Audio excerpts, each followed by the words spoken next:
యవ్వనంలో ఉన్నామని ఏమైనా చేయగలం అనుకుంటారు. ఓకే.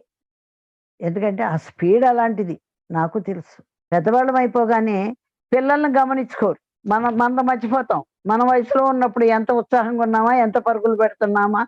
మరి ఏం చేయగలుగుతున్నామా? అనేది మర్చిపోతాం. వీళ్ళ దగ్గరకొచ్చేదలికి కోపడతాం, జాగ్రత్తలు చెప్తాం. జాగ్రత్తలు చెప్పుకోవాలి ఓకే. కానీ మనను మర్చిపోకూడదు. మనము ఆ సమయంలో ఎలా ఉన్నాం? వాళ్ళు ఆ సమయంలో ఇప్పుడు ఎలా ఉంటారు? ఇక్కడ మనం వాళ్ళని ఎలా చూసుకోవాలి? అందుకని. యవ్వనం జ్ఞానం కాదు. యవ్వనం వేరు. చిన్ని పాప అంత పెరిగింది, అంత పెరిగింది. యవ్వనం వచ్చింది. మళ్ళీ వృద్ధాప్మ.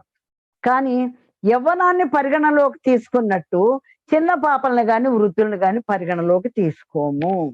పుట్టి చచ్చిపోయే లోపల ప్రాముఖ్యతనిచ్చే దేనికి అనంటే యవ్వనానికి. ఈ యవ్వనం నాకుంటే నేను ఏమైనా చేయగలుగుతాననుకుంటున్నారు. కానీ ఆ యవ్వనం ఆగిపోతోంది. అక్కడ అక్కడ అలాగే ఉండవు నువ్వు. ఆగవు.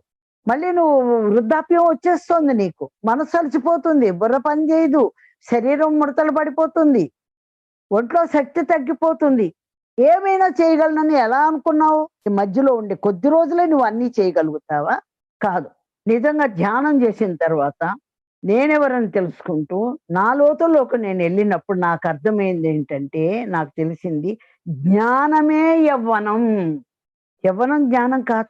ఎప్పుడైతే నువ్వు జ్ఞానంలోకెళ్ళావో, నిరంతరం నువ్వు ఆత్మస్థితిలో ఉన్నావో, నిరంతరం లోక కళ్యాణం కోసం నువ్వు ఆలోచిస్తున్నావో, నిన్ను నువ్వు సరిదిద్దుకుంటున్నావో, నువ్వు ఏం చేయాలనుకుంటున్నావో, అది నిజమైన యవ్వనం.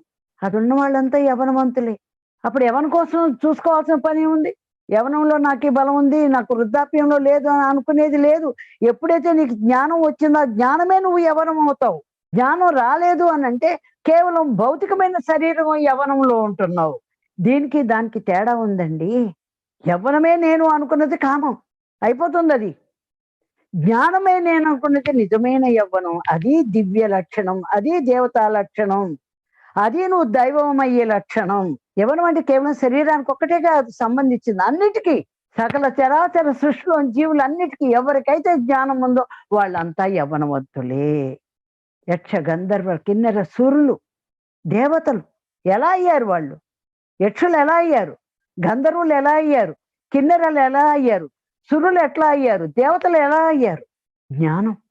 ఆ జ్ఞానంతో వాళ్ళు దైవాలయ్యారు. శరీరం నాకు యవ్వనం ఉందో అనుకున్నవాడు ఇలాగే ఉంటున్నాడు మనిషిలా. ఆ జ్ఞానాన్ని తీసుకొచ్చి అందించిన వాడే మన పితామహ పత్రిజీ. ఏమిచ్చి రుణం తీసుకోగలమండి ఆయనకి?